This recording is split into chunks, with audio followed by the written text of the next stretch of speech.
lot of people either don't know or don't remember, but FETÖ supporters in Turkey helped Erdogan get elected in the first place. Erdogan only started to break away from FETÖ and started stealing his base once his power was consolidated. Yes.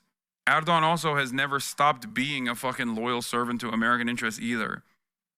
Let's continue. Skipping the Tucker Carlson point. We are following breaking news. The Here's White House the update. is now... Trump is going to wait 2 more weeks for diplomacy. Here's my assessment. Wee woo, speculation alert. We don't know how much Israel has in its arsenal of defense. We don't know. That's obviously confidential. But judging by the reports on both Wall Street Journal and everywhere else, it seems like their stock is being depleted at an alarming rate. Okay? And Israel cannot entertain this belligerent use of force, this escalation, without having sufficient defenses. I suspect that Israel, not the small interceptors, by the way. I'm not talking about the Tamir interceptors. Those are whatever, right? Those are not capable of hitting the big ballistic missiles that are doing the actual damage.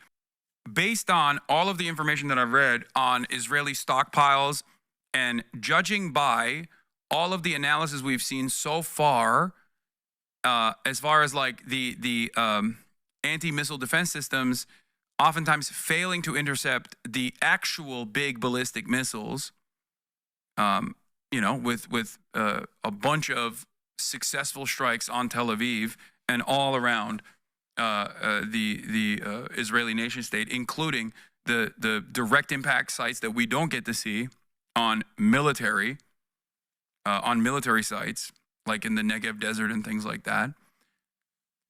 I suspect that the Israeli defense capabilities are not designed to withstand unlimited attacks for an extended period of time from a country that is lobbing ballistic missiles. Okay? Washington Post has reported on the stockpiles as well. Will Israel's interceptors outlast Iran's missiles? The answer may shape the war. Israel's firing interceptors faster than it can produce them. That has raised questions within the Israeli security establishment about whether the country will run low on air defenses before Iran uses up its ballistic arsenal, according to 8 current and former officials. Now, what's interesting about this is just the interceptors. They're talking about, when they say interception or when they say Iron Dome, that is colloquially a much broader umbrella of defenses. You have American THAAD anti-air defense systems that were sent to Israel after Operation True Promise 1 or 2. I think it was after 2 that they sent those because those had direct impact sites. You have the THAAD system. You have, which is insanely expensive. The THAAD system is both insanely expensive and America can't consistently resupply, okay? We've seen some of the THAAD systems actually fail as well. You also have Arrow, the Arrow defense systems. Those are for ballistic missiles, okay? You also have the David Sling system, again, for ballistic missiles. And then you have the Iron Dome. What is actually known as the Iron Dome is an Israeli-American project that is there for short-range missiles and drones, right? So all of these systems that they have to be consistently replenished, okay? Because they don't have an endless supply of these missiles. These missiles are, for example, I think the media, NBC tends to use Iron Dome as a stand-in for Israel's multi-layered missile defense, which is very misleading. I'm interpreting the NBC report as entire multi-layered defense system only intercepting 65% of the missiles, including David Sling, Arrow, and THAAD. Iron Dome itself is pretty shit against ballistic missiles. It's kind of a last-ditch effort, as we saw when they deployed like 20 Iron Dome missiles, and none of them intercepted the ballistic missile in that video that we saw a night ago. Now, that's the main question. My speculation is Israel will run out sometime next week of all the big boys that are necessary for the actual defense, because the ballistic missiles are the big boys. Those are the ones that they have to fucking intercept. The drones are limited in their impact. You can overwhelm with the drones, and if you don't have any air defenses, then drones can be impactful. But clearly, Israel is very good in terms of the Tamir interceptors, which also can run out, for the record. But these systems are unimaginably expensive, and I suspect they have like a 2-week window. And that is precisely the reason why I'm saying that Israel has to either A, if they're not going to allow, if America is not going to interfere, Israel has to go in and blow up all of the launchers. But they have been incapable of doing this. They have not been able to blow up all the launchers.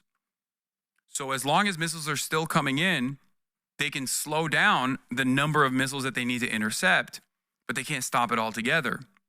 So if they can't blow up all the launchers and they're still getting hit with missiles, that timeline might extend a little bit, but it's still going to be consequential as it has been for the past couple of days. This is the reason why America has to join. If they want to do a long war of attrition, America has to join so that American bases will become missile sponges. Because every missile that is being deployed in the direction of an American base is a missile that is not being sent to Tel Aviv. Okay? That's what I think is the plan here. And that's why I think they're going to do this perhaps this weekend. This is speculation again. This is complete speculation. I'm telling you right now, there is no way to know that this is what's going to happen. This is, judging by what I have seen thus far, I suspect that their goal ultimately is to bring in the United States of America so that they can at least change some of the strike targets away from Israel, because they won't be able to defend Israel, to American bases in the region, which are ultimately defenseless, by the way. American bases in the region, if they were fucking struck with these kinds of ballistic missiles, would go bye-bye. American bases in the region do not have the same level of anti-aircraft defense systems that Israel has on Israel proper. The American resources in the region are obviously also focusing on, American resources in the region are exhausted as well, and because they're focusing on defending Israel. There are so many bases surrounding Iran that there is no way that they'd be able to successfully defend every single American base. This is part of the reason why they also pulled some of the troops away, and the embassies and the family members of embassies away from the region. American bases are protected by the principle that if you strike an American base, you're fucking striking against America. That's the underlying principle that protects these bases more so than anti-aircraft anti-missile defense systems. Okay, they're protected by the fact that there's fucking aircraft carriers in the region, right? But if America decides to strike Iran and enter the conflict, then Iran has to strike against America. Iran has to retaliate against America. Would America ask for help from NATO countries after these hypothetical attacks? No, who's to say that they haven't already? Who's to say that other NATO nations aren't already en route and have been offering surveillance capabilities and refueling capabilities to both Israeli fighter jets and also the Israeli Air Force in general, both in Gaza and in Lebanon and in numerous other places that Israel has chosen to attack? Are you saying you want Iran to attack USA bases? Cap? Okay, shut the fuck up. I'm telling you what I think Iran is going to do. They've already said that they're going to do this. Didn't they strike multiple U.S. bases after Trump assassinated Soleimani, though? Why did that not escalate further? Because the impact was severely limited. That's why. Ironically enough, this is the reason why this is how I think they're going to get Trump to do this. I think people in Trump's ear right now are pointing to how he was so brave and bold for assassinating Qasem Soleimani, which was a severe escalation from the American side, and how limited the Iranian retaliation was in response to the assassination of a high-ranking and very, very famous IRGC leader I think if I were to be in Trump's ear and I was like this fucking bloodthirsty ultra Zionist, I would tell him, Mr. Trump, this is called peace through strength. This perfectly is within the confines of what you said you wanted to do. You have said time and time again you don't want Iran to have a nuke, and you don't want Iran to be a destabilizing force in the region any longer. This will be perfect for your legacy, and it will be super easy to do. Okay? We have the biggest dicked military on the planet, and look at how the Iranians failed to retaliate in kind when you assassinated Qasem Soleimani. I suspect people in Trump's ear are telling him this, okay? They're pointing to a time when Trump, in the last administration, did something against Iran that was a severe escalation, and that Iran did not retaliate in response in a way that was so severe that it escalated the conflict. This is why I think I hope this doesn't happen, but my big fear is they hit Fordow with American weapons as a mechanism to become to turn the American bases in the region into bullet sponges, basically, and missile sponges, so that beautiful Israel does not get targeted, because beautiful Israel does not have enough anti-air defenses to withstand a war of attrition directly between Iran and Israel. Big, beautiful Israel.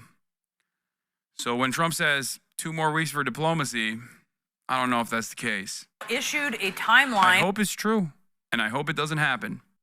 For when President Trump will decide whether to take action against Iran. This is Press Secretary Caroline Leavitt just moments ago.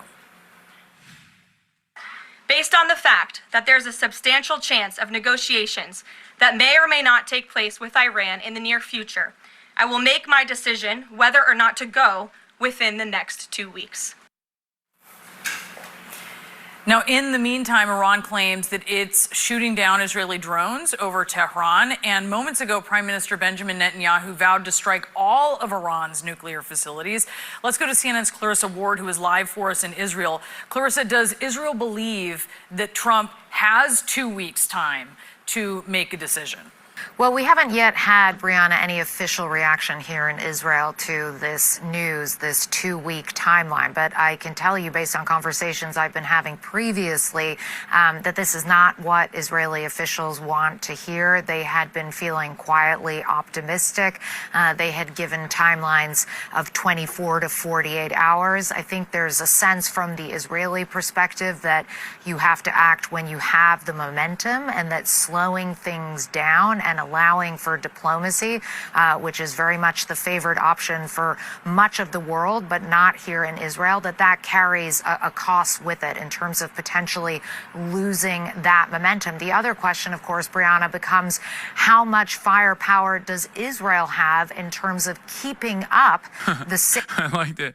I like that she said, it's not an option here in Israel. Diplomacy. Not a favored option here in Israel.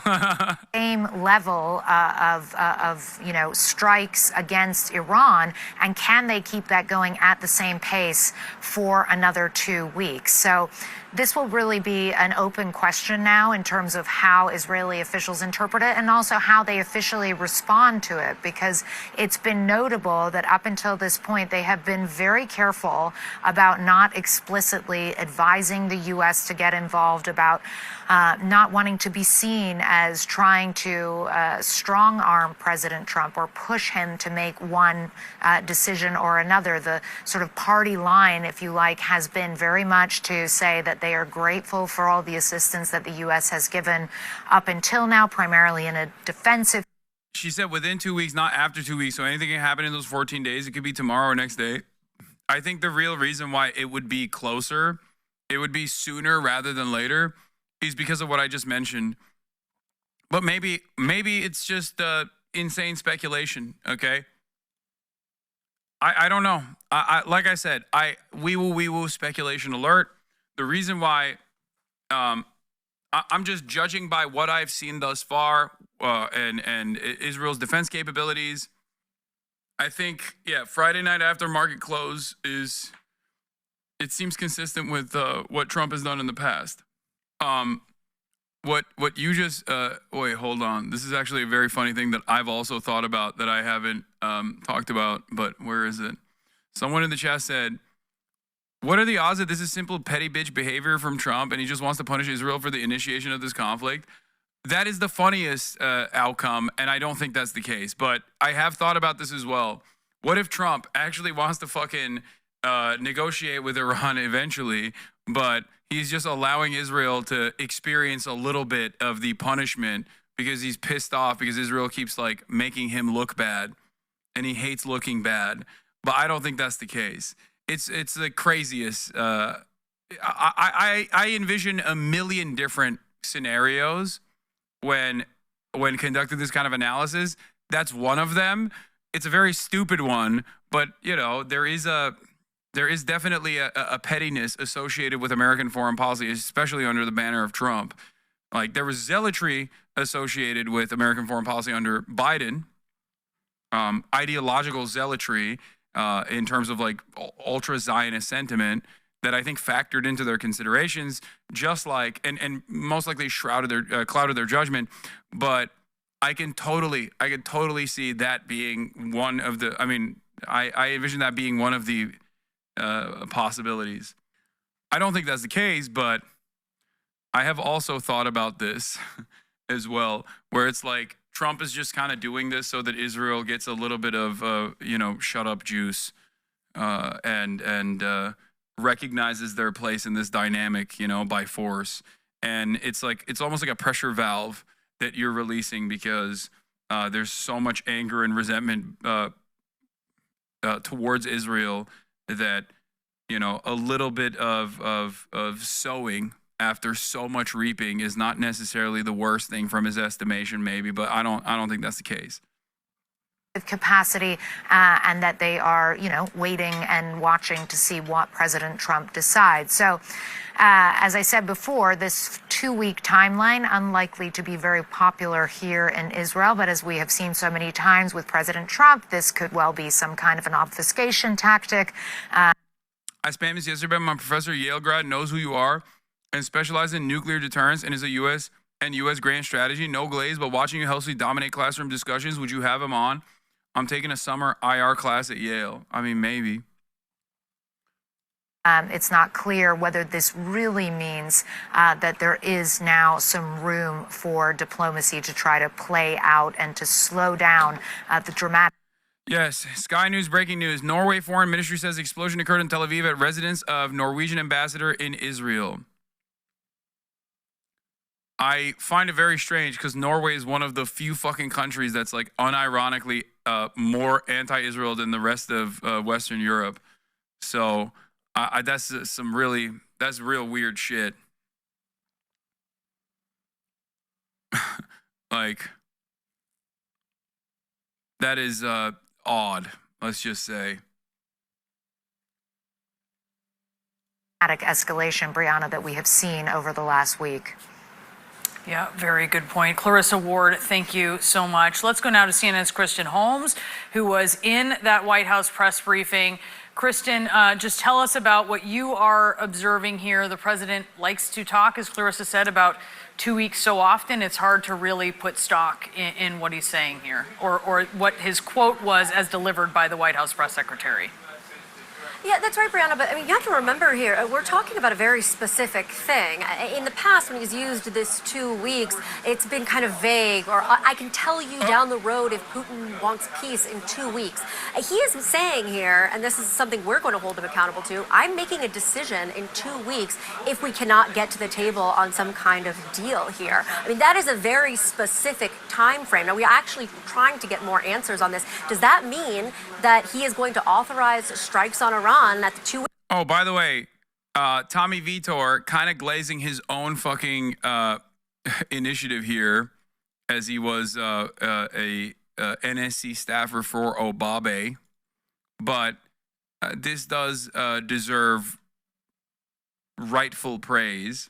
During the fight over Iran nuclear deal, opponents clutched their pearls and expressed outrage when you said the choice was diplomacy or war. Well, now there's a war. The JCPOA worked. Diplomacy works. Democrats need to fight for diplomatic solutions to security problems. As I've said before, it is the Obama administration's signature foreign policy accomplishment. So, yeah, you get to gloat a little bit. This is one of the few instances where you get to fucking gloat. Because if you're not going to do this, then they deserve nukes, okay? They deserve to have nukes, not deserve to be nuked, by the way. Make no mistake. Okay? Yeah, January 2016, JCPOA nuclear deal is implemented. This is the number of installed centrifuges in all sites. Actual versus planned. May 2018, Trump withdraws from the deal. And as you noticed, Iran still follows. Iran still follows the provisions of the deal that Trump withdraws from. Notice how they don't do this for an extended period of time. They don't actually mention it here, but Trump implements additional sanctions in spite of Iran following the deal. They were no longer obligated at this point, beyond this point, and they still followed. And then Trump added fucking sanctions. So just remember that. It is alarming that under normal circumstances, mainstream media loves Obabe, Barack Hussein Obabe, and yet they have been noticeably quiet on mentioning this key detail. It's very strange because they fucking hate Trump, right? Like, mainstream media is liberal, okay? Mainstream media is so liberal, right? They're freaking libtards. They hate Trump. They hate Trump because they ain't Trump. All this shit. So why aren't they bringing this up to be like, hey, there was, I think, an alternative method of dealing with this, and yet it has not been dealt with through diplomacy, even though it was successful in the past. What's that about? All of this could have been avoided if Trump stayed in the JCPOA. If he didn't like parts of the agreement, then renegotiate. Worried that provisions will sunset, negotiate an extension. Art of the deal guy. This problem is 100% Trump's making. There are some people are sending me stuff from Iran. The Israeli Air Force carries out precise operations targeting specific locations in the Loizan area of the Iranian capital, Tehran, where the leaders of the tails, Khamenei, is hiding. So maybe they're doing the decapitation strike now, which would be, I doubt it, but who knows? I don't know. This is the only thing that we've seen. This is the information coming out of Iran is even more limited than Israel.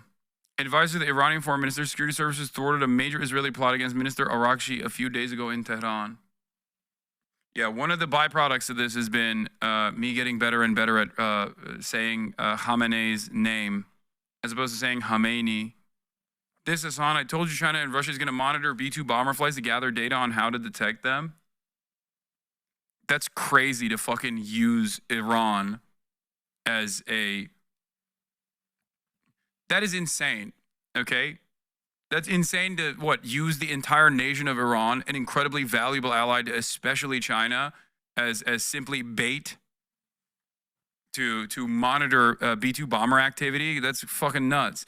I can see that for Russia, but I'm doubtful that... You still mispronounce Bangladesh, idiot? Do I? Did I say it wrong? Oh, Bangladesh. Bangladesh. In Turkey, we say Bangladesh. That's part of the reason why. Anyway. Real numbers, though, be what? 10%? No clue, to be honest. They definitely intercepted a decent amount from that large barrage 12 hours ago, but they expanded a lot of interceptors on that defense. Regardless, admitting to 65% even is a bad indicator. For what it's worth, there are experts who've claimed less than 5%. The data isn't really there to tell for sure, but I think it's a total piece of shit. I think the media, NBC, tends to use Iron Dome as a stand-in for Israel's multi-layered defense system. But yeah, Iron Dome itself is pretty shit against ballistic missiles. Kind of a last-ditch effort. Bangladesh? Bangladesh falan demiyoruz amına koyayım. Bangladesh diyoruz. Öyle mi? O zaman ben Türkiye'de de yanlış. I was wrong. Turks don't say Bangladesh. I was wrong. Bangladesh is how Turks say it. So they say it right. I was just a wrong Turk. And the entire time I thought that's just how you said it. My apologies. Oh, yeah, by the way, there's a standoff taking place right now. Dodgers and the Department of Homeland Security are at odds over agents' presence at stadium grounds amid tensions in Los Angeles over fucking ICE raids. Chaos unfolding all around the planet. What is Donald Trump doing? I don't know. Escalating towards nuclear annihilation. Fantastic stuff. Fantastic. Love to experience historic events unfolding in real time in broad daylight with genuinely no democratic pressure valve or no way of like combating even a little bit of it, because the very idea of the democratic process existing is blowing up right in front of our eyes. Something that I have talked about routinely, but it still sucks when you are experiencing it. Definitely not great. Dodgers claim they did not allow ICE to use their parking lot, but I've seen conflicting reports. Bengaldeş diye Fatih Altaylı da diyor, eski hali o olabilir. Ben yaşlıyım. 33 yaşında adamım, ondan belki. All right. Here's Seymour Hersh, legendary journalist, one of the greatest living investigative reporters of basically every generation.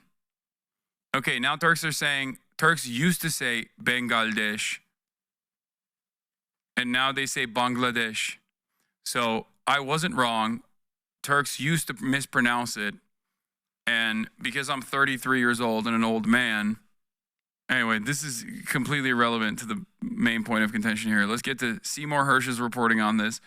As you guys know, Cy Hersh had a fantastic reporting on the Nord Stream pipeline at a time when the media was just like fully invested in the narrative that the pipeline was actually exploded by Russia itself, which was really fucking stupid, and yet they still tried to go along with this narrative.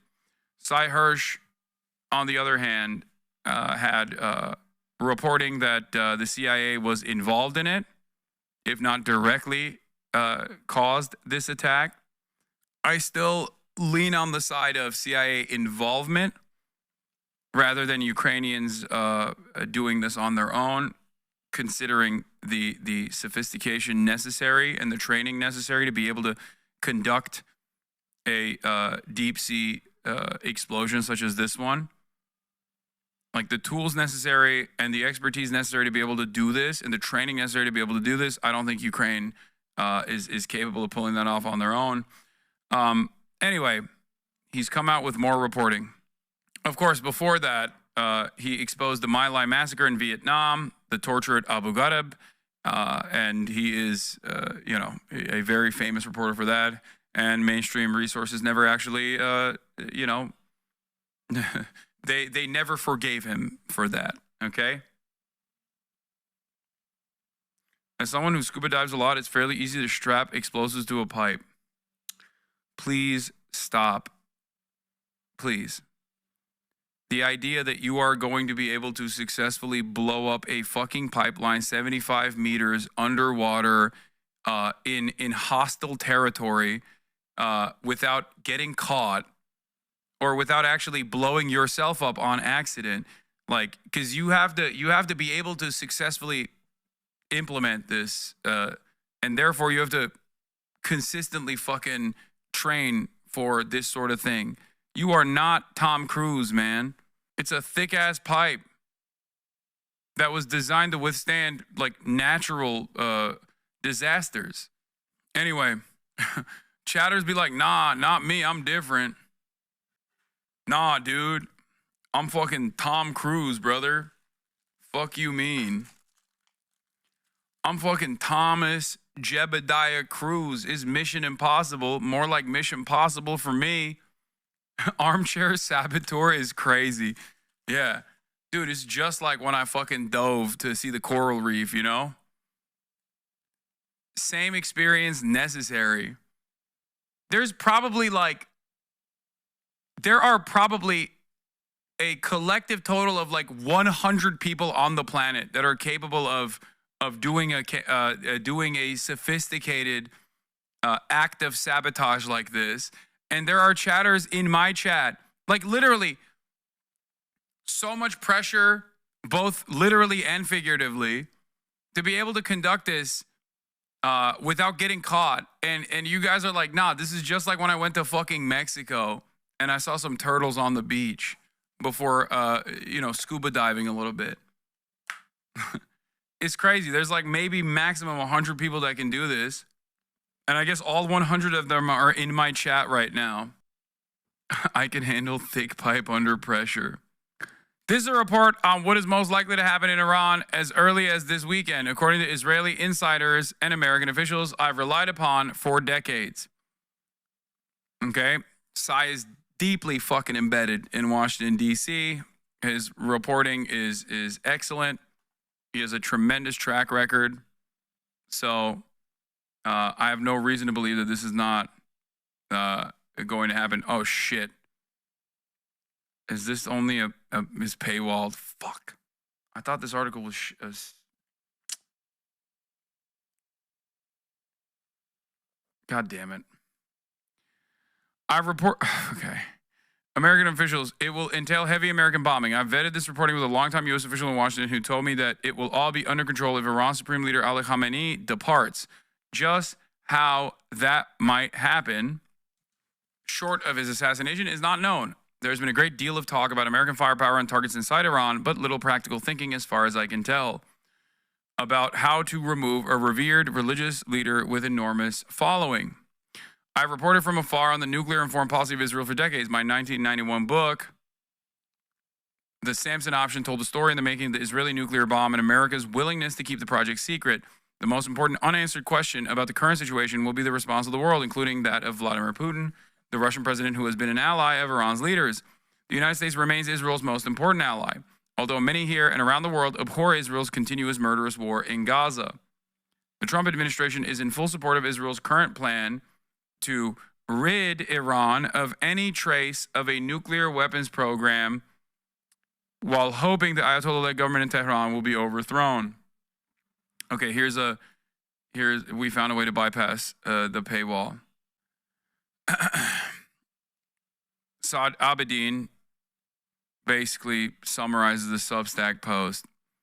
A major U.S. bombing campaign against Iran is expected to begin as early as this weekend, according to his trusted Israeli and American sources. Approved by the Trump administration, the strikes will focus on key military and nuclear infrastructure, including the fortified Fordow facility, while Iran's most advanced centrifuges are located deep underground. The delay in timing, Hirsch reports, is due to Trump's desire to avoid disrupting U.S. markets when trading opens Monday. The operation goes beyond targeting Iran's nuclear capabilities. It aims to destabilize the country's leadership.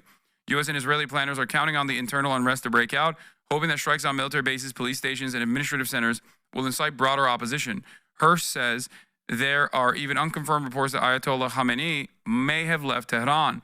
While some in Washington favor installing a moderate religious figure to lead the country in a transitional phase, Israeli officials reportedly reject this, pushing instead for full political control through a loyal replacement.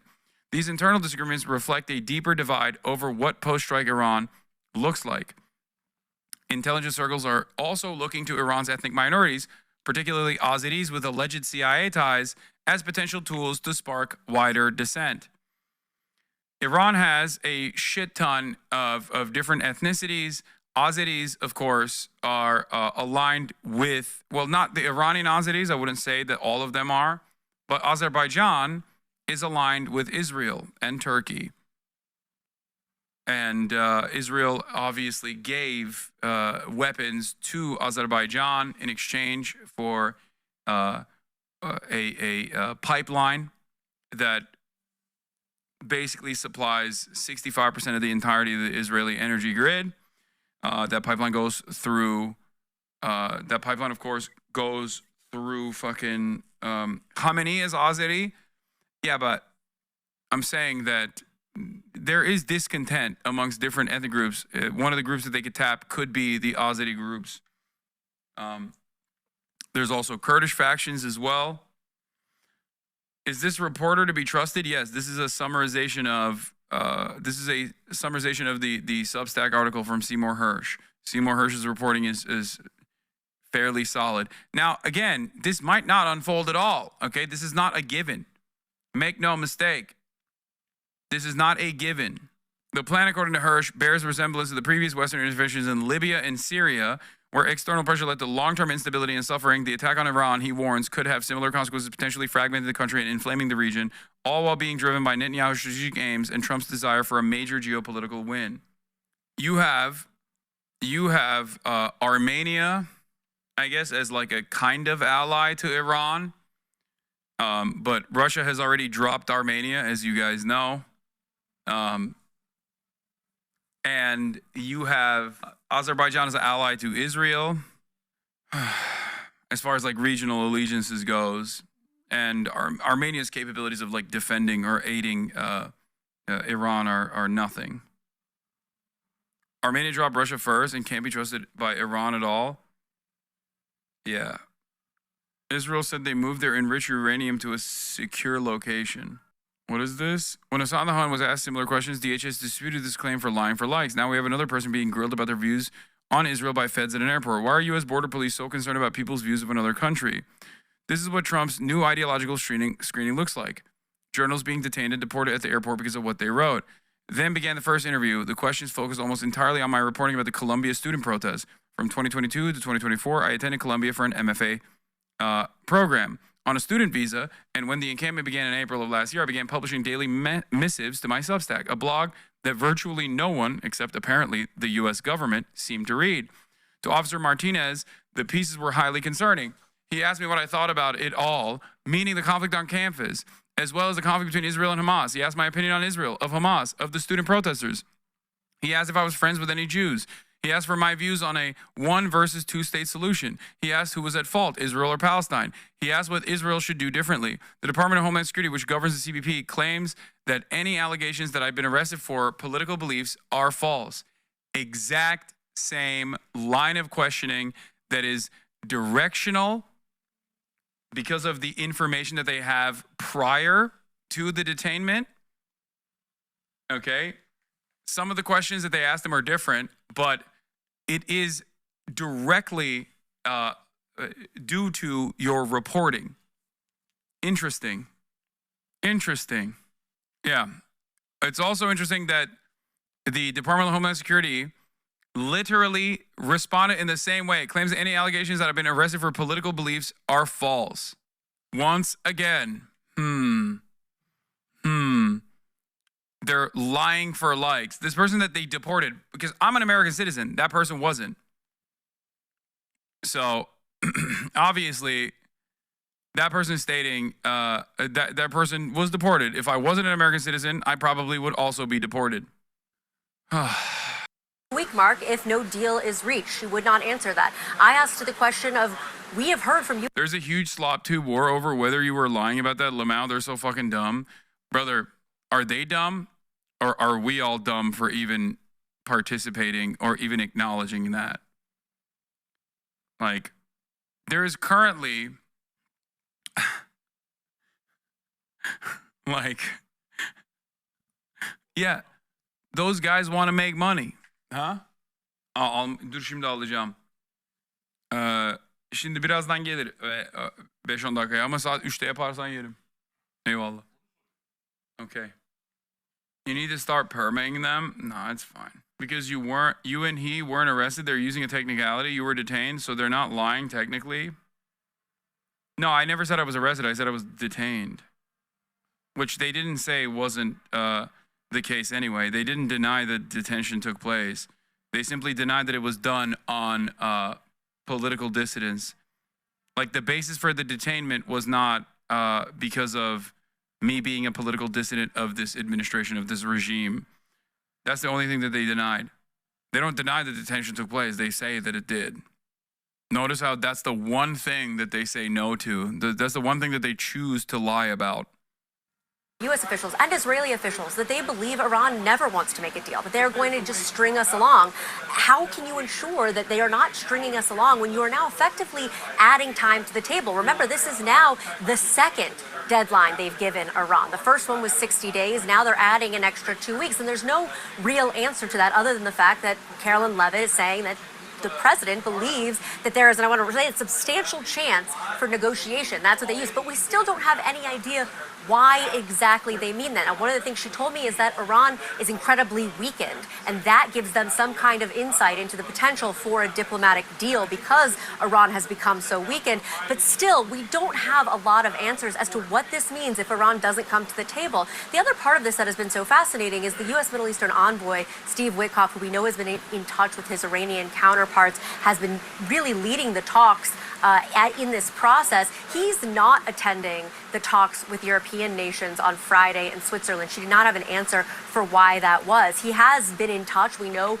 that the United States has been in touch with Iranians. We still don't know if that's direct or indirect. But why exactly we're not taking part in diplomatic talks between European countries and Iran on Friday, that still also remains to be seen. So we're trying to piece together what it means at the end of a 2-week deadline. And again, as you said, yes, Donald Trump uses this a lot, but this is a very specific thing that he is giving 2 weeks for.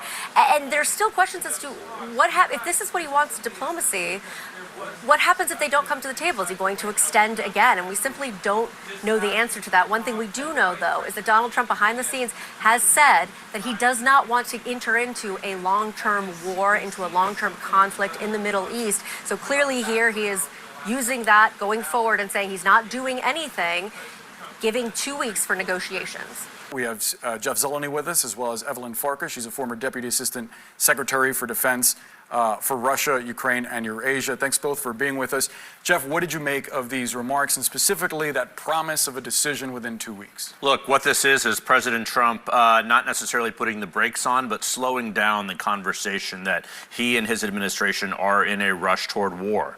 He's been hearing a lot of criticism, as we know. Interestingly, Steve Bannon, one of his longtime advisors, came into the White House this morning. Steve Bannon has been leading the charge to get the administration, the president, to Yeah.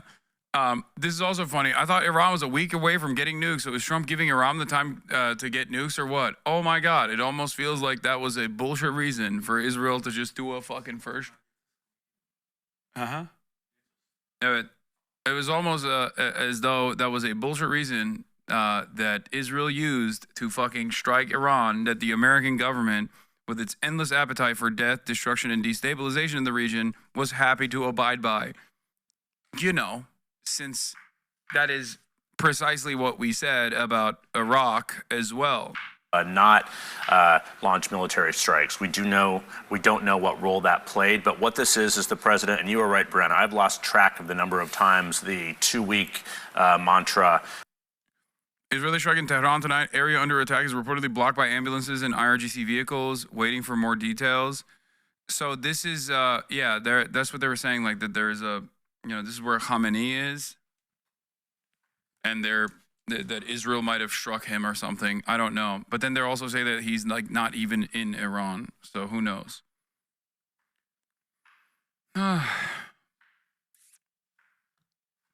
Explosions reportedly been heard in 2 NATO embassies so far from Iranian missiles and drones. One yesterday, 200 meters away from Lithuania's embassy in Tel Aviv, and now Norway's embassy. What would happen if one of the Iranian missiles actually end up hitting a NATO embassy? Will that invoke Article 4 or 5? I don't know. Khamenei is in North Korea getting a nuke. Yes. That's what he's doing. He flew to DPRK to get nukes. He's going to come back. He's like, no more fatwa. The Norway embassy, I saw someone earlier saying that it was a grenade or something. I just don't see any reason for anyone in the region to strike the embassy of fucking Norway. It's like the Norwegian embassy is the dumbest one to fucking strike because out of all of the European partners, Norway is literally one of the most anti-Israel ones. Obviously, that doesn't mean much, but it is one of the most critical. It is one of the most critical countries against Israel. So that makes no fucking sense. has been used most recently with Vladimir Putin. He will give him 2 weeks. But I think on this matter specifically, clearly the president is trying to buy himself some time here and to see if a diplomacy can work. But what the question is, what does this do for Israel?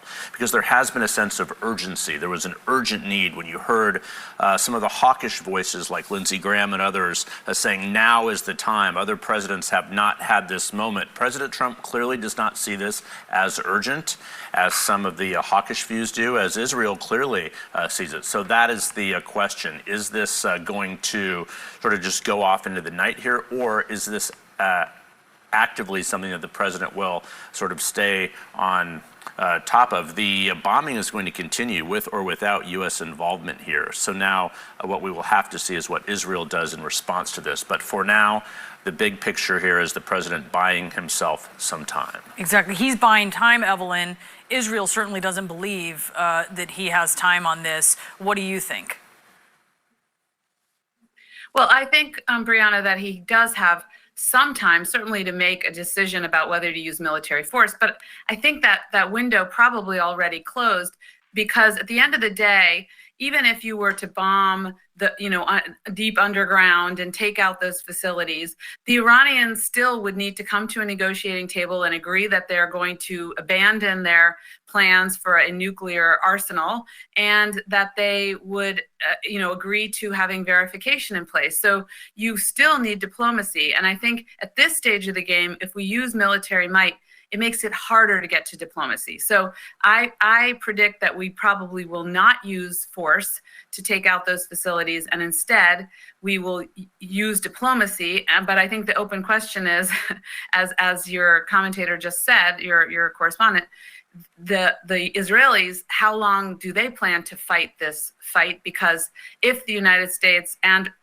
doesn't exercise its diplomatic might, and if the Europeans fail, then this war, like the war in the Russia-Ukraine context, will continue. So that is the danger, frankly, that the war will continue and that it could actually spread. Evelyn, please stay with us. Jeff, a quick question to you. We have less than a minute before we go to break, but to Kristen Holmes' question of Caroline Levitt, how do we know Iran isn't stringing the U.S. along?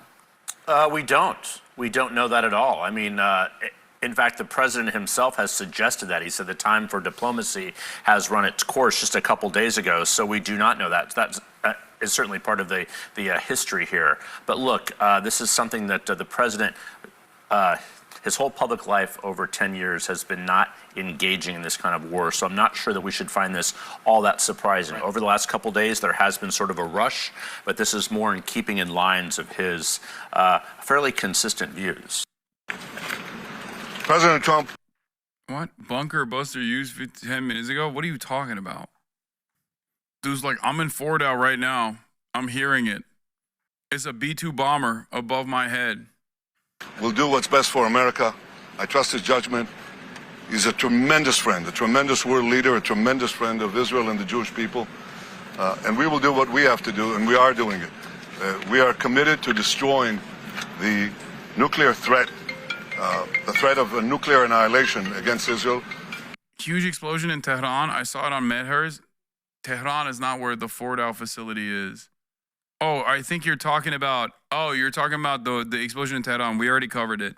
I don't know if that was a bunker buster or just a regular strike from Israeli planes. We're able to do it, and we, of course, will make our own determination.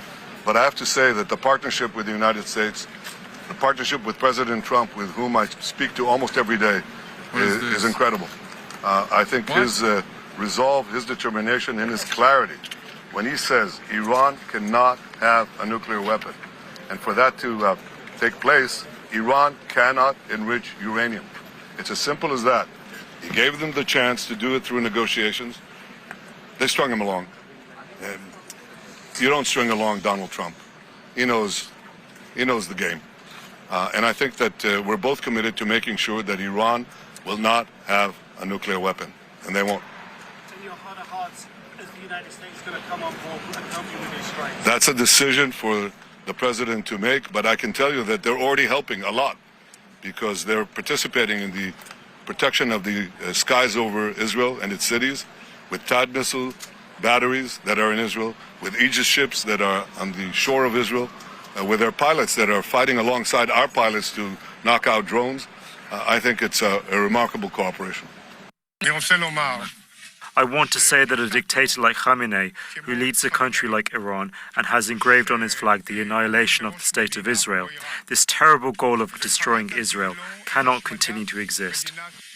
World powers also working out their positions on the conflict. We're going to cross now live to Beijing, talk to our correspondent Yenna Lee, who joins us from there. Yenna, what's China's official position, first of all, then? I mean, have we heard anything from President Xi Jinping?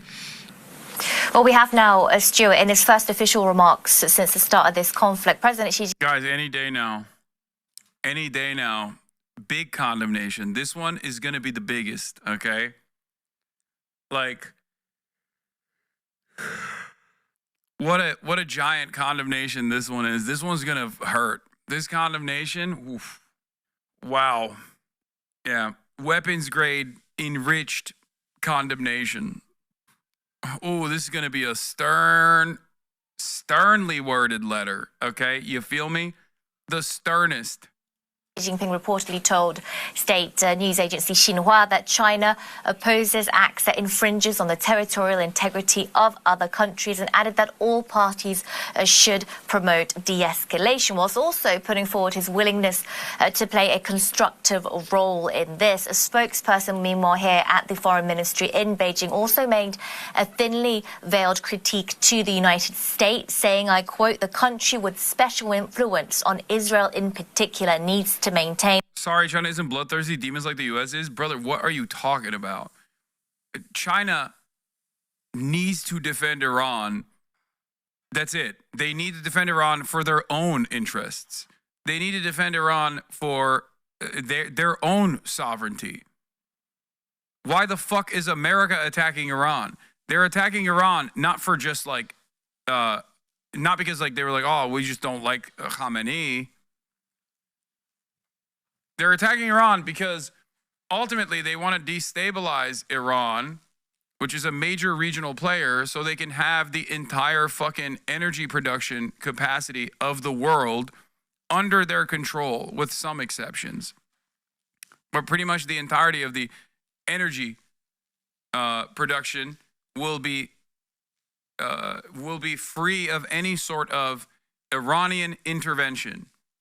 I'm not even making an argument that like China needs to enter the conflict for moral reasons. Like, oh yeah, like my expectation is not that the Chinese state is going to do anything moral. Okay, they're not. They are only interested in China, and that's it. China is nowhere near, not even a fraction as ideologically invested as like the USSR was in terms of you know, offering support to allies. Okay, they're not. Iranian oil is like 2% of China's energy. No, you're missing the forest for the fucking trees, and it's not 2%. It's about 10%. It's a lot more important to Iran than it is to China, but 10% is nothing to fucking. It's nothing to discount. But also, you're failing to comprehend what I'm talking about when I say this is a matter of significant national security concern and sovereignty concern for China. Okay? Because if there is no Iranian threat in the region, and let's say America turns around and says, we got to shut off the fucking oil faucet to China, there is no retaliatory measure. There's no immediate retaliatory measure that China can implement by way of its allies like Iran. That's the whole reason why America wants to fucking pack up Iran to begin with, so they can have not one, but two different methods of trying to cripple Chinese manufacturing and to cripple China in general. I've spent the last week explaining this over and over again.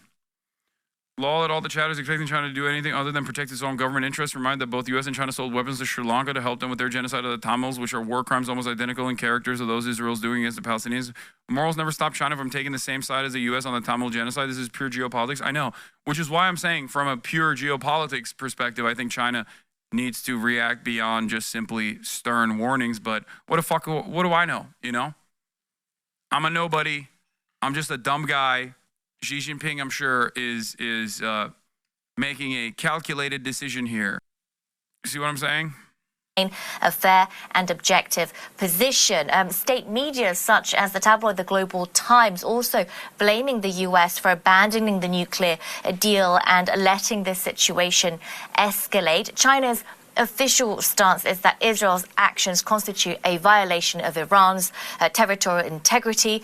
And although the Chinese foreign minister did tell his Israeli counterpart that Israel shouldn't have to constantly live in anxiety about a potential war either, this is, by the way, a much stronger tone and position that China has taken compared to when Russia invaded Ukraine. In any case, though, this conflict is creating the kind of instability Chinese leaders want to avoid at all costs. So you want China to join the war? That's insane. I want China to defend its own fucking own interest in the region. Why is America defending Israel? Why is America letting Israel do whatever the fuck it wants in the region? It's for its own national interests. It's its own foreign policy interests. It's literally the same expectation from the adversary that America is very clearly gearing to fight. China has made a lot of Hassan being a war hawk. What are you talking about? Iran is the one that's been fucking attacked. What do you mean I'm a war hawk? Are you fucking stupid? What the fuck are you saying? I'm saying China has to defend Iran, okay? Chinese presence is a deterrence enough as it is a massive trade partner of a bunch of the other Gulf region countries as far as oil goes, and also with Israel as well. That's it. It needs to fucking, I'm a peace hawk, not a war hawk. Its presence is a deterrence. What the fuck? It's just like Iranian retaliatory strikes are the only way that Israel ever fucking stands down, judging by 77 fucking years of Israeli history of conquest and blood and soil politics. The only time Israel ever stands down is when the death toll for the Israeli occupying force is too high. They only stand down when there is a militant deterrence in the form of retaliations. I don't want anybody to fucking lob missiles at anybody. The fuck is wrong with you? But Israel doesn't stop. I'm not in the business of vengeance. I'm in the business of justice. The reason why Israel has never stopped its expansionist ambitions and its exterminationist ambitions is because they feel like as long as they're backed by America, as long as they're defended by America, they can do it without experiencing severe repercussions. That's it.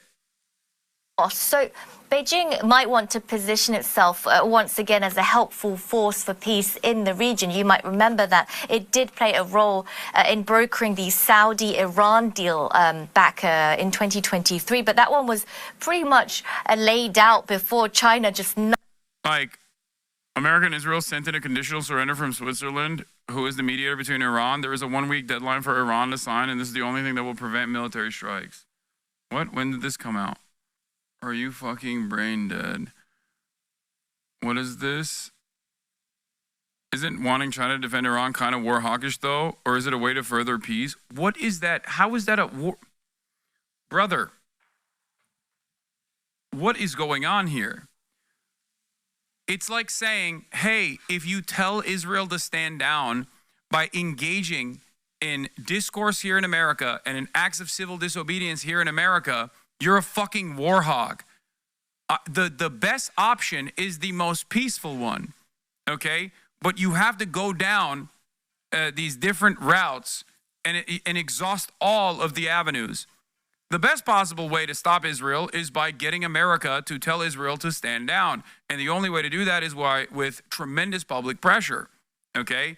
Tremendous public pressure that causes a lot of private enterprise from also enacting economic pressure on the state of Israel. But if that doesn't happen, then the next step is, let's say in a world where America says you have to stand down and Israel doesn't comply, which would never happen, obviously. But in that circumstance, then America shuts off all aid and all support and implements sanctions on Israel. Let's say Israel says, I'm not going to stop. I'm not going to stand down after all sanctions. The nuclear sanctions package is implemented on Israel like it was with Russia, which, by the way, Russia obviously has a much larger economy that is geared towards avoiding these sorts of sanctions. And that's precisely the reason why they were able to backtracking an incoming ban. Oh, you're talking about the chatter? Okay, no, it's fine. There can be some reasonable discourse here. Calm down, okay? If that doesn't work, if the sanctions package doesn't work, then at that point, you have to engage in military intervention. Does that mean I'm a fucking war hawk? I don't want that. Obviously, none of these things would happen because it takes one fucking phone call for Israel to stand down from America, obviously, due to all of the other options that America has. Israel would cease to exist if it wasn't for America. Israel would never be able to be this violent of a country if it wasn't for a constant flow of American weapons and American defense contracts and American munitions that they can use in their offensive campaigns and the anti-air defense systems that America is constantly supplying munitions for. Okay? The same principle applies for Iran. Iran is currently engaging in very restrained acts of retaliation as opposed to Israel's incredibly unrestrained acts of escalation. Okay? It's tit for tat. But that is not seemingly enough for Israel to stop. Obviously, the first option and the best option here is a reasonable compromise through the negotiations process. America's positions, however, are maximalist, and they seem disinterested in even budging a little bit. Like ridiculous provisions like, oh, you can have a nuclear energy grid as long as you're getting nuclear power outside of Iran. Like, that's fucking ridiculous. It's a non-starter, okay? They don't even want Iran to have any fucking nuclear power whatsoever. That is a ridiculous position. Not that it fucking matters, because very clearly America used the nuclear bargaining, the negotiations, as a cloak and daggers operation to allow Israel to first strike Iran. But if the retaliatory attacks don't actually cause Israel to incur significant enough penalties that they stand down, then there has to be something else that is a protective banner over Iran. And that is the presence of China. If that doesn't work, if America and Israel are so gung-ho that they still want to destabilize the country, they still want to do a decapitation strike and continue bombing Iran, then yes, China has to enter the fray in an effort to defend its asset in the region. I think I'm pro-Iran, I think I am not pro-Iran, but more like against the Israeli aggression. Also, you're 100% Israel would die in a second without the U.S. Israel would not die at all if Israel was not such a fucking violent nation. That's the other side of the story. If Israel was just like a normal, if it wasn't a settler colonial enterprise at its inception, and if it wasn't like constantly doing unjustifiable acts of violence against everyone in the fucking region, then it would not be in this position at all. But of course, then it would not be the most reliable ally for American ambition in the region as a destabilizing force when necessary. Nudged it over the edge, and no one really sees Beijing as a neutral force in this conflict due to its proximity to Tehran. This situation is clearly very different and very volatile. Yeah, you said their instability of great concern to the Chinese. Elaborate on that for us. Why particularly? Both for economic and geopolitical reasons. China is dependent on Middle East. During the Bangladesh Liberation War, the U.S. parked USS Enterprise in the Bay of Bengal as a tacit nuclear threat to India and Bangladesh and support Pakistan. The USSR sent ships and subs to tail the Enterprise. One cannot imagine China parking their aircraft carriers next to America's. That's all they need to do. Yeah. East in oil. 43% of its oil imports come from the region, and some of that from Iran. Chinese buyers have been profiting off of cheap Iranian low prices thanks to the Islamic Republic's isolation. Then we have the whole strategic part to this. The Iranian regime has been rather useful to Beijing. Together they've been flaunting their anti-Western stance, and notably China has been a prominent voice against Western-led sanctions on countries like Iran and Russia. A power vacuum in Iran or drastic regime change would certainly be a problem for Beijing. With Donald Trump in the White House, there's this added level of uncertainty. And it's not because the U.S. sides with Israel that China would automatically show unwavering support for Iran either. Its stance is much more nuanced than that, in part due to Beijing's efforts not to alienate Gulf states or its relationship with Saudi Arabia. For now, China is, rather sitting back and observing the situation. It might want to implicate itself a little bit more as it progresses, but its main priority today is protecting its own citizens. Some 1,600 have already been taken out of Iran, according to authorities, with evacuations out of Israel towards Egypt set to start on Friday. Yenna, thanks so much, Yenna Lee, our correspondent, talking to us live there from Beijing. Well, we can speak now to Dr. Victor Gao, who is... For China, there's also another option here, which is, again, the amount of pressure that it could actually put on Israel with sanctions themselves. Not sanctions necessarily, but refusing to trade with Israel. Going so far as to deny the rare earth minerals that are necessary for a lot of defense production in the country to America is a long-winded way of actually harming Israel's interests as well. They only did that, though, when America fucking struck at them for trade. They're so horny for trade. It's like anything that disrupts trade is unacceptable. We will punish you. Is the Vice President of the Center for China and Globalization, who joins us from Beijing. Dr. Gao, always a pleasure talking to you. We've never talked about the state of relations between China and Iran before, so why don't we make that the starting point? How would you describe the state of ties between Beijing and Tehran? Thank you very much for having me. China highly respects Iran as a sovereign nation with territorial integrity, and the two countries engage with each other on equal terms. And China does not recognize the extraterritoriality of any other country's one-sided and self-imposed sanctions against another country or against China. Therefore, China recognizes sanctions as a way to stop trade from happening, and that is unacceptable. Maybe that's why they hate the United States. It's because they keep doing sanctions, which is really fucked up. They're like, how could any country deny trade to another? We're trade maxing. Therefore, when China deals with Iran, we deal with Iran in all spheres of relations, including energy cooperation. And I don't think this is a problem.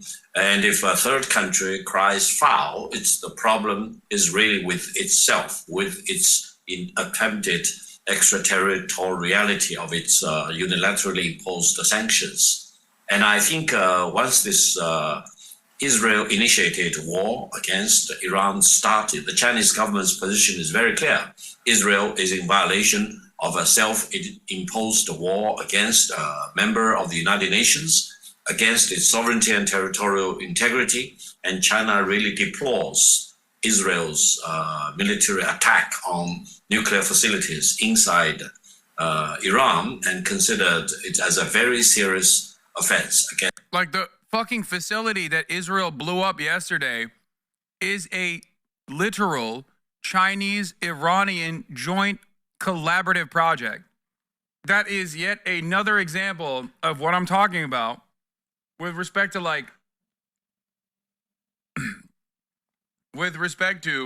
to China not protecting its own fucking interests. Their ambition for permanent trade and trade maxing will inevitably come back to haunt them. Maybe they could consider, I don't know, beefing up Iranian anti-air defense capabilities as an opportunity for trade. You get energy. China, think about it from the perspective of trade. you get energy, more energy. Ooh. But then you do trade and you give anti-aircraft capabilities to Iran, which is, again, more trade. Think about how much trade opportunities you could create in this situation. Against world peace and security. Okay, I mean, if just to give you the Israeli line on what you just said, what we're told by Israeli officials repeatedly on this channel is that Iran is very close to being able to build a nuclear weapon. It might already be able to do so. And they're constantly calling for the destruction of Israel. So they say what they're doing is preemptive self-defense. What do you make of that argument? It is of high hypocrisy for a country like Israel, which violated international convention in possessing nuclear weapon to start with, and now it's accusing another country, Iran, for attempting to acquire nuclear weapons. I don't think there are any higher level of double standard and hypocrisy for Israel to accuse another country of trying to possess nuclear weapons. I think the Middle East will be much better off if Israel arms itself with nuclear weapons, and no other country will want to possess nuclear weapons. That will probably create a better level playground for all the countries involved in the Middle East.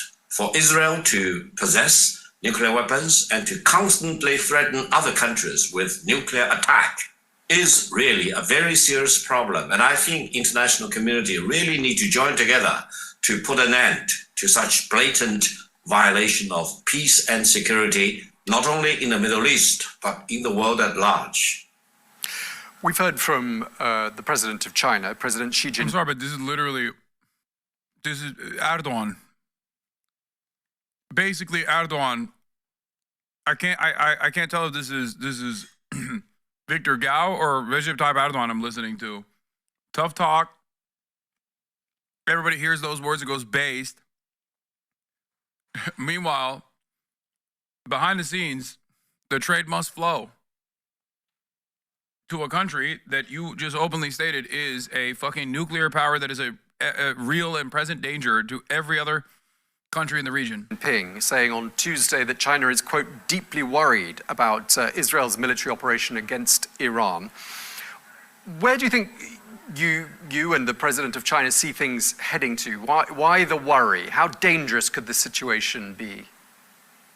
Well, as a general point, China is always worried if a war breaks out. And this time, this war is a complete surprise attack launched by Israel against a sovereign and independent country like Iran. And the fact that this surprise attack took place when the United States and Iran are still engaged in discussions about how to end this nuclear problem is particularly surprising. It's, in my best judgment, is like the Japanese surprise attack on Pearl Harbor in the Second World War. And I think Israel has also committed all the crimes in massively killing the government officials, military officials of Iran. And no country should tolerate any other country like Israel to commit such massive amount of assassinations before a formal declaration of war against Iran, for example. So I think the Chinese president is legitimately worried about the scale of the attack, the potential loss of life, as well as the potential escalation of the situation, because you never know how this situation may evolve eventually, whether it will get out of control, whether it will escalate from conventional war to nuclear war, for example, or whether, ironically, it will force Iran to really develop a nuclear weapon. And what will be the consequence for Israel and Iran to both have nuclear weapons? Do they really want to use nuclear weapons against each other? What will be the consequence for peace and security in the Middle East and in the world at large? Therefore, it is time to call on Prime Minister Netanyahu, stop all the craziness. He probably wants to save his political skin rather than really serving the fundamental interest of the people in Israel to launch such unilateral, self-imposed surprise attack on a big country, a great country like Iran. Dr. Gao, on Tuesday, China accused the US President Trump of pouring oil on the conflict there between Iran and Israel. Why and how does Beijing see the United States making things worse with regards to this situation? Well, I think evidence points out to a joint operation by the United States and Israel against the country of Iran. They probably have a division of work. The United States was not very much involved on the surface of the situation, but no one should be surprised if the United States highly coordinates its information gathering, etc., with Israel. And the fact that Israel has kept saying that the United States is involved from the very beginning of the war, etc., illustrates the level of cooperation and collaboration between the United States and Israel against Iran. And the United States still keeps saying that they are not involved, but then they need to come up with a proof that they are not involved. And not being involved is not sufficient. And the United States really need to pull all their levers to force Israel to stop this war against Iran, and also to stop Israel from misusing the United States, creating all the misinformation about that the United States and Israel are working together to, for example, destroy Iran or to create a regime change in Iran, etc. So I think it is time for the United States. My personal concern is that if the United States really gets bogged down in this war against Iran, no one knows what will happen to the United States in the coming years or coming decades. Well, that could be beneficial for China, couldn't it? Because if the United States spends large sums of money, a considerable amount of time and attention on affairs in the Middle East, that leaves China to do what it wants to do in a more, let's say, unrestrained way. Allow me to emphasize one point. China always benefits by protecting peace and stability anywhere in the world. And China will feel very much at a loss if peace and stability and prosperity anywhere in the world will be damaged by especially unilaterally imposed war of one country against the other country. Therefore, such benefit, if any, that China will enjoy is not. He ain't wrong. If there isn't peace, then they can't do trade. It would be devastating for trade maxers. They need the trade max. Not for China's own benefit, it is for peace and stability and the well-being of mankind.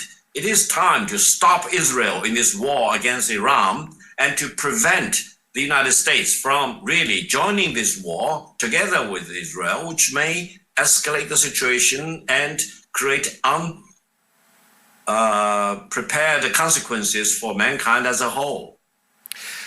You mentioned regime change in your earlier response, and I want to pick up on that because we heard from President Trump on social media saying, quote, "We know exactly where the so-called supreme leader is hiding. He's an easy target, but he is safe there. We're not going to take him out, at least not for now." How would China react if the United States did, or if Israel did, kill the supreme leader? This is exactly the confusion that President Trump is creating deliberately or unintentionally. I don't think assassination of a head of state or head of government or political leaders or military leaders of another country is the right thing to do in the world of today. I think countries need to have the minimum decency and the protocol in dealing with another country. Assassination is the bad thing, and assassination may serve as a boomerang, eventually may come back to hurt yourself and haunt you.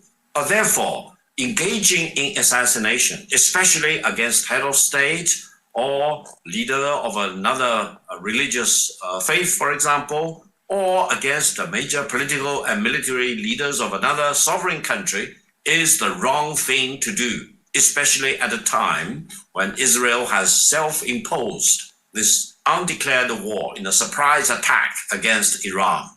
This is the worst time for the head of the state of the United States to imply that assassination may be involved in killing the leader of Iran. You mentioned in your first answer, you painted a picture of a very cordial set of relations, cordial ties between Beijing and Tehran. Let me put this scenario to you. If Iran goes the same way as, for example, Syria, and the assassination that you mentioned or otherwise brings about a change of management, shall we say, in Iran, I mean, that would be a loss for China, wouldn't it? Because you'd have lost an ally, a key ally in this region, because if a pro-Western government replaces the government that's there already, that would be a loss for China, wouldn't it? No, I don't think so. I think China has always the long perspective and historical perspective to look at any contemporary events like. I don't get Gao being the pro-China spokesperson. Bro is a lib in the opposition party. Give us a true CPC loyalist, wolf warrior, diplomat.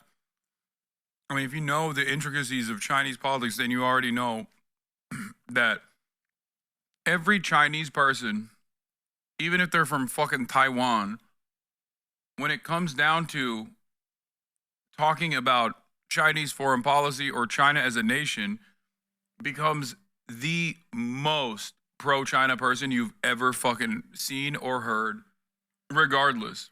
When it comes to talking about like Chinese prosperity, even Chinese people in Taiwan will still recognize how prosperous of a nation China has become. He's certainly not liberal, and what do you mean by opposition? He is in the government coalition. That's not what I said. That's what the chatter said.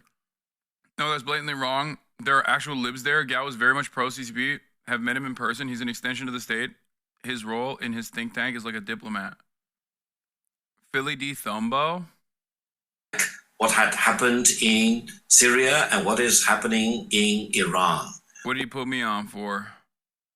We are not confused by the events on a day-to-day basis. We look at the situation in 10 years, in 100 years, sometimes 500 years, if not even longer. Therefore, in the historical perspective, if you really look at the situation in the long-haul perspective, war is bad. For Israel to impose an undeclared war on Iran is an aggression. And whatever Iran is doing is justified because they are defending their own sovereignty and territorial integrity. They are fighting back against aggressors. And if the United States wants to join Israel to become an aggressor against Iran, well, history will eventually have its own verdict. Therefore, I think all of us need to work on with Israel to stop the war as quickly as possible and come up with peaceful ways to negotiate with Iran. And I personally will completely support the ending of whatever nuclear weapon program, if any, by Iran. And I do hope Israel will also dispossess nuclear weapons and Middle East will become a nuclear-free zone. That will be in the best interest of all the countries in that particular part of the world. It's so fucking funny for him to just like hit these notes though over and over again. As America slowly but surely erodes all of China's allies. China will do its best to promote the real justified result for any such tension or conflict of war, and China will do its best to prevent the war from escalating or from spreading out, impacting on more countries and hurting more people in that part of the world. Bro, why are you such a war hawk? Future is Chinese. Taiwan is China for sure. They're unwavering in their stance. Their liberals are light years left of what we consider lib-centrist. The United States and some of its allies view China as being part of what it now calls... That F must have been literally a stutter because it didn't even show up on my end. So I assume people were ready to let it rip, to be like, it's over, the stream is done. CRINC, which is this new acronym, which is being bandied around quite a bit by foreign policy talking heads on television channels all over the world. CRINC meaning China, Russia, Iran, and North Korea. I don't know what you think of that acronym, if you've heard it used much before, but let me just ask you this. Were the United States to intervene and join forces with Israel in a very overt way and join that conflict, disrespectful. do you see a day that China or Russia or other actors could perhaps join in support of Iran? Well, imposing a war on a great country like Iran with 1.66 million square kilometers and with up to more than 90 million people, and a country which has tremendous amount of spiritual leadership among the Shia people throughout the world, is really poking for more disaster if it is not stopped right away. And if other countries want to join the fight on the side of Israel, I will urge them to stop that right away. And if, for example... Oh, yeah, totally. Oh, thank you for the urging. It seems like they're definitely stopping. England, Germany, France. Other countries want to join the fight against Iran, you never want to exclude the possibility that other major countries want to fight together with Iran, because the war imposed on Iran is the unjustified war. It's a war of aggression. It's undeclared war. It's a surprise attack. And any people, any country under such surprise attack, an attack of aggression, has full legal justification to fight back. Therefore, stopping the war right now is the best way. Allowing it to escalate and to get out of control will most likely hurt the fundamental interests of the people in Israel, as well as in Iran and in many other countries in that particular part of the world. And I think China is doing the right thing, urging on Israel to stop the war, urging on Iran not to escalate, for example, try to wrap up the situation so that all parties involved can talk about peace rather than war and war and war. China does not like war of any kind, and China does not want to see any country launching a war of aggression against another country. And just lastly, that acronym, CRING. The Piker Broadcasting Service is sponsored by you, the viewers, and it is entirely for you, the viewers. That's right. You can subscribe to the broadcast, and this keeps the broadcast completely ad-free, with the exception of the notable backers of the Piker Broadcasting Service, which is the glorious nation of the People's Republic of China.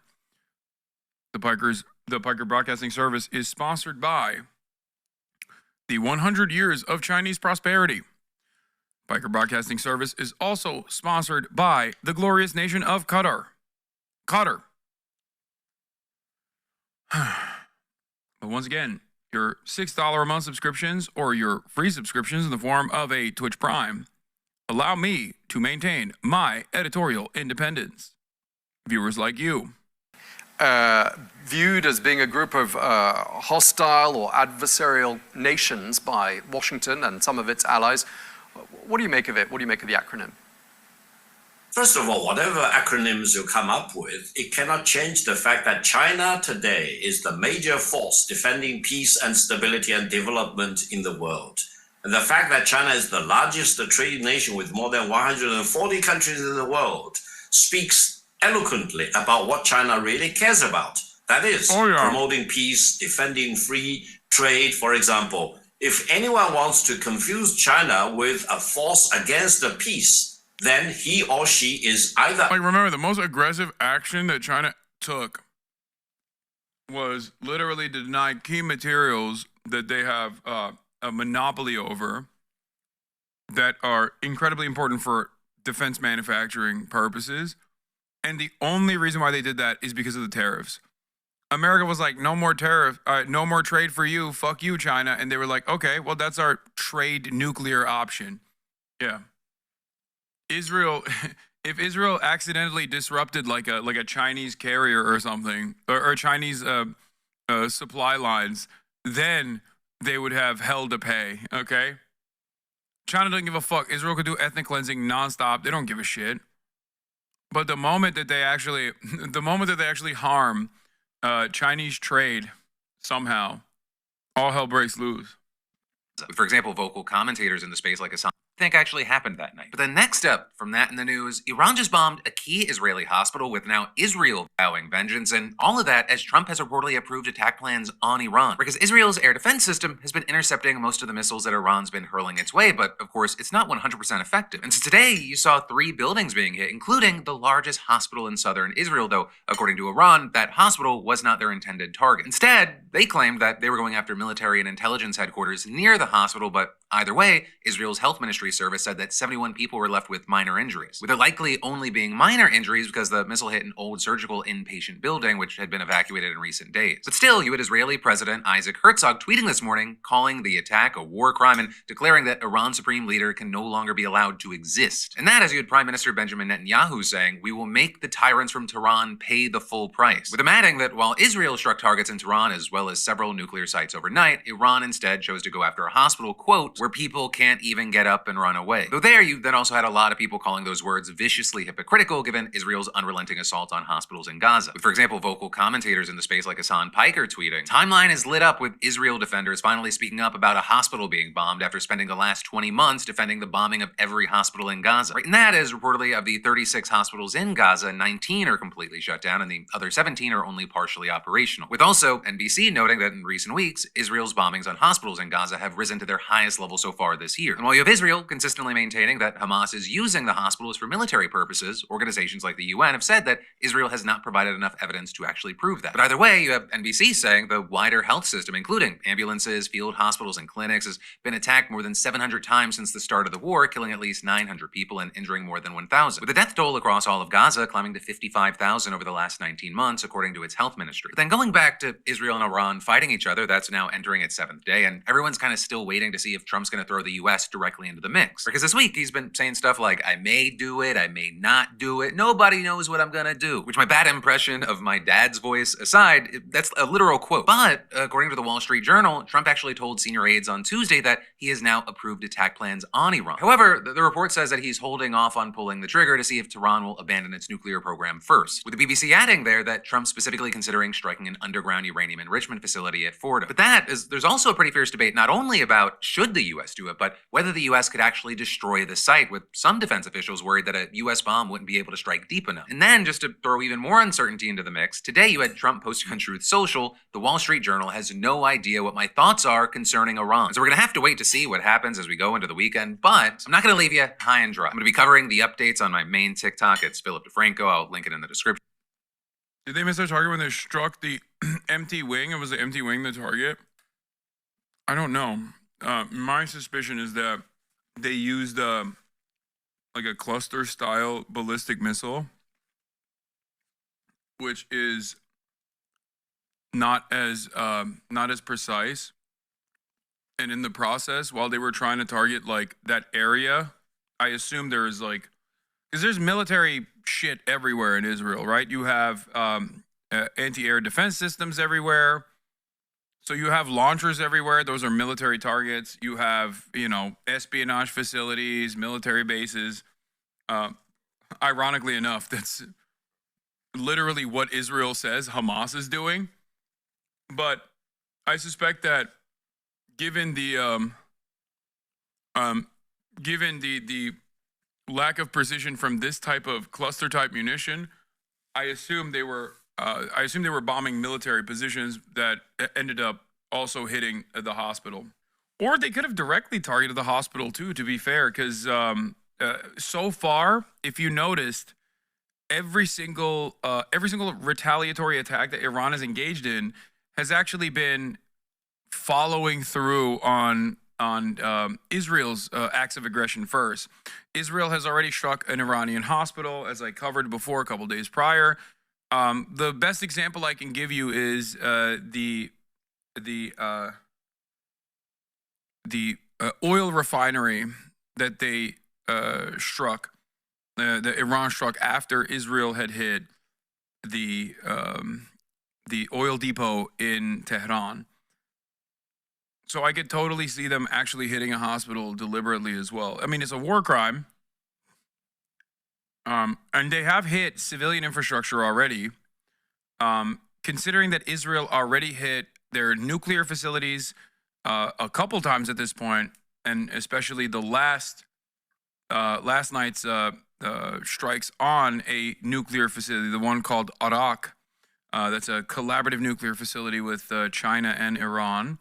I suspect that today will be tonight when they strike back, depending on what took place today, because there was some reports of maybe like a decapitation strike that took place against Khamenei. But I suspect that at some point they will strike back at a Israeli nuclear facility. It's all been tit for tat. It's all been tit for tat so far. Out of their mind or completely falsifying the situation against China.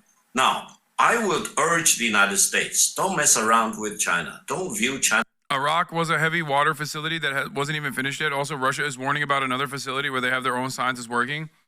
Yeah. Financial Times citing sources after meeting with Rubio, the British Foreign Secretary will convey a message to Iran that a diplomatic solution is possible. Britain's impression after Lamy and prosecutors meeting at the White House is that Washington prefers a diplomatic solution.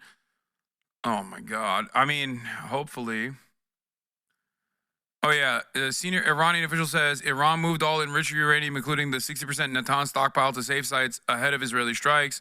Israel hit Natanz and Isfahan's nuclear facility, Khondab and Arak, but those sites are already evacuated. All the materials they were looking to destroy have been moved to a safe place, said senior Iranian official Mohsen Rezai.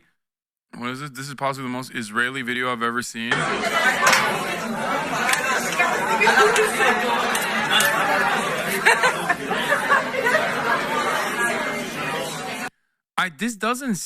This video has been circulating, but I don't know if it actually is. I don't think there's any confirmation on this. Like, the caption might just be a fucking lie, you know what I mean? Settlers are now locking other settlers out of shelters to keep them from getting crowded. BM posted a new video saying it's true.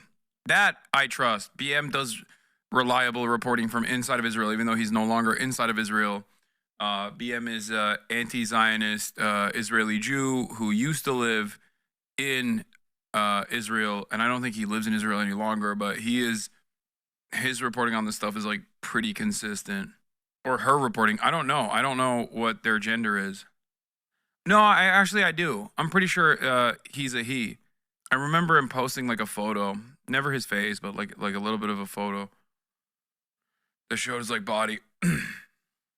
Killing Khamenei won't do shit. He's actually a symbolic figurehead of sorts, and IRGC and army have been long in power and will use Khamenei's death to excuse to fully take over. Are you assuming? Oh God, you guys are so lame, dude. What is this, fucking 2016? That's literally like, it could go both ways. 2016 era social justice warrior shit, or 2016 era anti-social justice warrior shit. Both are still annoying. And I can't tell which is which, you know? Rezai is the former IRGC commander and a senior member of the Expediency Council, a body that advises the supreme leader and resolves disputes between branches of government. He added that Iran had anticipated war with Israel as early as March. Not that that video is true, but the other stories are. Apparently, the people who prevented the Arab nurse from entering the shelter were her own patients who she came to treat. Despite of that, she continued treating them afterwards. Jewish residents of Krayot expelled an Arab nurse from a shelter this morning because she's Arab, and 2 days ago, a similar incident occurred with an Arab family in Jaffa because one of the women was wearing a hijab. That is fucking insane. Jewish residents of the neighborhoods expelled an Arab sister from a shelter this morning because she's Arab, and 2 days ago, a similar incident occurred with an Arab family in Jaffa because one of the women was wearing a hijab. He also posted this. Judeo-Nazi anti-refugee activist Shefi Paz posted this video and wrote, "And at the next rocket alarm, we will have to fight with them again for every square meter in the shelter. And again, there will be residents who will be left outside.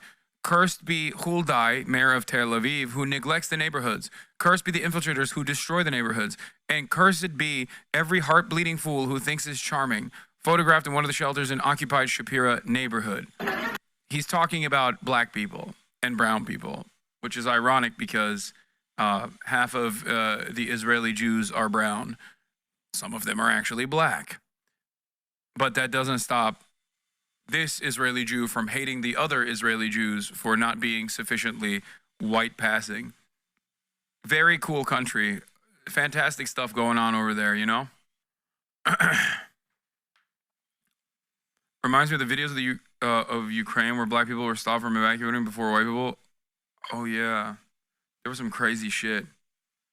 I don't understand how they distinguish. Is it literally just skin color? I mean, other things that like signify that you're Muslim or Christian can be a point of identifying whether or not someone is an Arab Jew or an Arab Christian or an Arab Muslim.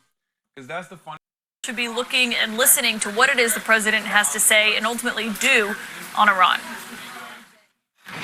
President Trump has incredible instincts, and President Trump kept America and the world safe in his first term as president in implementing a peace through strength foreign policy agenda. And with respect to Iran, nobody should be surprised by the president's position that Iran absolutely cannot obtain a nuclear weapon. He's been unequivocally clear about this for decades, not just as president, not just as a presidential candidate, but also as a private citizen.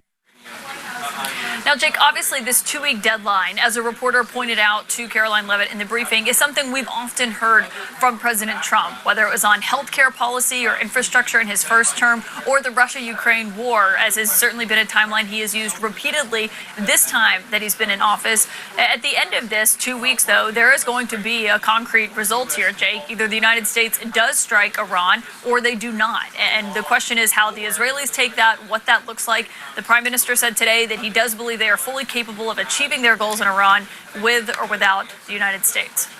All right, Caitlin Collins at the White House, thank you so much. And of course, don't miss Caitlin on her show, The Source with Caitlin Collins. It's tonight and every weeknight, 9 p.m. Eastern, only on CNN. Let's go now to CNN's chief international correspondent, Clarissa Ward, who joins us live from Tel Aviv, Israel. Clarissa, how is Israel, the Israeli government, how are they reacting to this announcement from the White House that there's going to be 2 weeks of a timeline or even a deadline before President Trump makes a decision?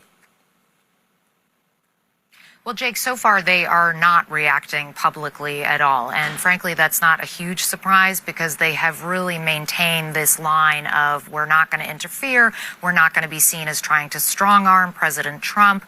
We're just going to keep reiterating how grateful we are for all the help that we've gotten so far, mainly in a defensive perspective. But privately, I think it's safe to assume that this was not the result they were looking for, that they were feeling quite optimistic, in fact, that President Trump would intervene militarily, and that they believe the timeline for that might be something like 24 to 48 hours. 2 weeks is a very different ballgame. The concern, of course, will be that there's a sort of loss of momentum. That the other concern is how long can the Israelis keep up this pace in terms of their strikes on Iran? Do they now need to make separate contingency plans to do things on their own, as Caitlin suggested there? And so a lot of questions going forward, but I don't think you will hear any explicit criticism or even attempts to persuade President Trump to take a more decisive and a quicker action. They have been very clear, though, the Israelis, that they are not remotely interested in pursuing a diplomatic option, and they are even less interested in trying to be persuaded, for example, to stop the bombs or stop the strikes while those diplomatic negotiations would go on. So it remains to be seen what action the Israelis will take going forward, but almost certainly this is not the news that they were expecting or wanted to hear, Jake. And Clarissa, earlier today, Israeli Prime Minister Netanyahu was at a site of an Israeli hospital that took extensive damage from an Iranian missile. What can you tell us about that? He was one of several officials who went to visit the site. Obviously, the striking of a hospital, significant escalation. The Iranians were saying that it was not the target, that the target was a nearby military intelligence command center, and that the hospital just got a secondary kind of hit from that. The Israelis obviously saying quite clearly there's a direct strike on the 5th floor in the urology department. We heard also the defense minister, Israel Katz, after visiting the site, saying basically Khamenei cannot be allowed to continue. When he was interviewed later by Khan, an Israeli TV network, Prime Minister Netanyahu seemed to not row that back, but at least allow some room for ambiguity, basically saying that no one is immune, but that he believes that actions speak louder than words. He also went on, of course, to say how grateful Israel is to the President of the United States for all the assistance that has been given to Israel thus far. For XUC hate watching. Clarissa Ward in Tel Aviv, thank you so much. Let's discuss Kaya's this getting groomed, with chat. Lieutenant General Mark Schwartz, former U.S. Security Coordinator for Israel and the Palestinian Authority. Lieutenant General Schwartz, I want to ask you the same question our Kristen Holmes asked the White House today. How can the United States trust that Iran is serious about negotiating and not just stringing everyone along? What are you saying? Oh my God, this is a liberal outlet, chat. This is a fucking liberal outlet. Well, I don't think they can trust Iran. Obviously, in the past, and the time that's been given for negotiations hasn't played out, but the conditions strategically and tactically are much different than they were. How can we trust Israel, you fucking donkey? How can we trust Israel for anything? Israel's literally lied the whole time. I don't know. Let me tell you how we can trust Iran. They have acted in only a retaliatory manner that is consistent with the principle of self-defense and maintaining sovereignty. This entire process, the only time that Iran has ever attacked Israel in a tit-for-tat retaliatory strike was after Israel struck and violated Iranian sovereignty, either by striking the embassy compound in Damascus or either by assassinating the Palestinian principal negotiator Ismail Haniyeh in Tehran.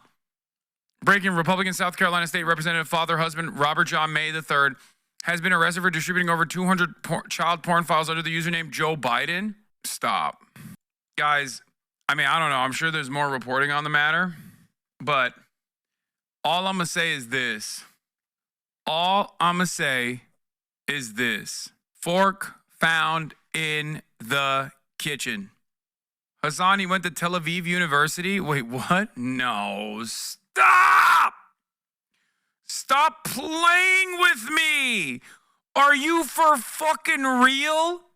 You mean to tell me that a fucking Christian Zionist psychotic far-right figurehead that went to Tel Aviv University is a out and about pedophile? I'm losing it! Double forks found in 2 different kitchens. What the fuck? What is going on?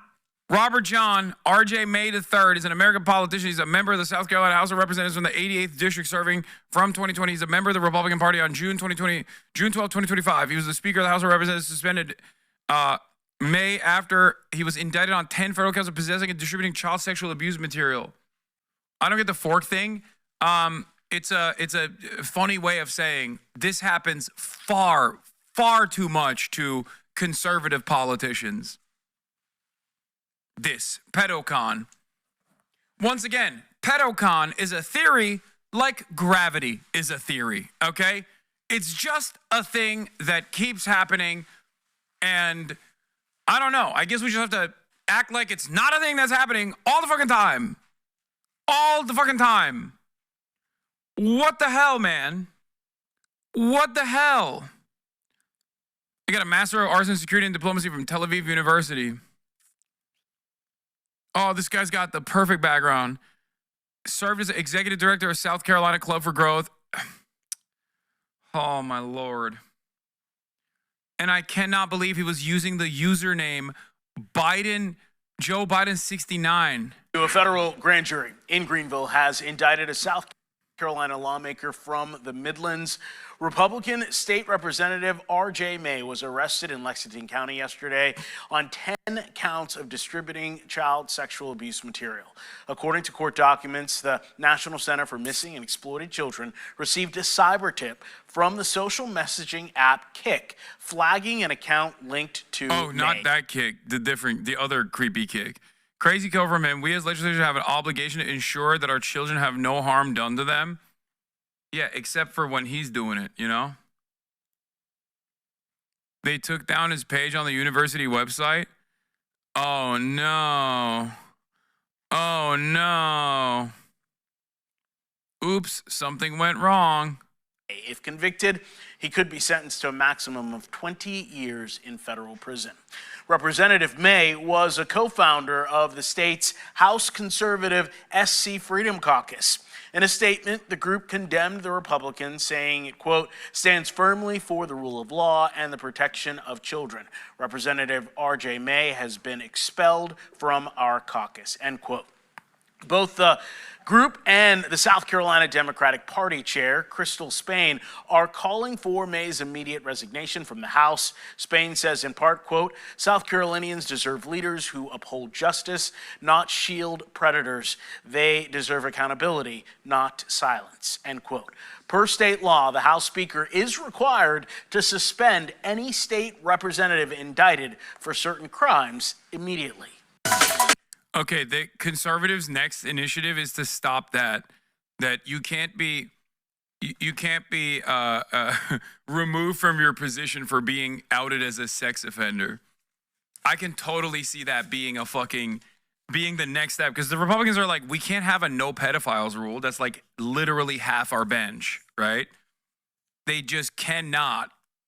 They can't do this thing where they just say, hey, if you're a pedophile, like fuck off, like you should go to jail and not be a part of the party. So instead they'll be like, okay, you're not allowed to actually take someone out of their position of power if they're caught being a pedophile. Incredible. Cool stuff. Cool things happening in the world of American politics as always. What is this? Why doesn't Iran want to be liberated by these wonderful people? If you believe Israelis care about the Iranian people and are trying to liberate them, see the poll results from Israel Democracy Institute. These attitudes help explain why a large number of Iranian civilians are being killed. To what extent should Israel take into account the suffering of the Iranian civilian population when planning military operations there? To a fairly large extent or very large extent, Israeli Arabs, which is Palestinian citizens of Israel, the Christian and Muslim population of Israel, say 57.5% say to a fairly large or very large extent. On the Jewish Israeli side, 73% of Israeli Jews say not at all or to a fairly small extent. Political orientation among Israeli Jews, Israeli left says 51% of Israeli left, where'd they go? Get it? Oh, good. Israeli left. Yeah, the Israeli, in air quotes, Israeli left, amongst the Israeli Jewish population, 51% say not at all or to a fairly small extent. Surely the markings of a completely fascist society. Yeah. Even among the Jews who consider themselves left-wing, a majority, 57%, support the attacks on Iran, a recent poll shows. But the majority of Israeli Arabs surveyed say Netanyahu saw Netanyahu's motives in a whole different light. Bro, you might as well get married and have a child just to have your humor be at least acceptable. Okay, dude, yeah, I'm making dad jokes. I know. Is there one for MAGAs? Israel is the most Florida-coded country on the planet. The entire nation is MAGA. And I mean like literally MAGA as far as like feeling like Donald Trump is God. Donald Trump is a more popular politician in Israel, at least last year. Donald Trump was a more popular politician in Israel than fucking Benjamin Netanyahu. There are settlements named after him. Israel is the most MAGA country on the planet, dude. Are you kidding me? Israel is Florida, Texas is Saudi Arabia, Lebanon is Rhode Island, in parentheses, homosexual. Okay, first of all, I made those rules up, and I never said Rhode Island is Lebanon. If we're gonna make something Lebanon, I would say California as a state is way gayer and therefore more Lebanon coded.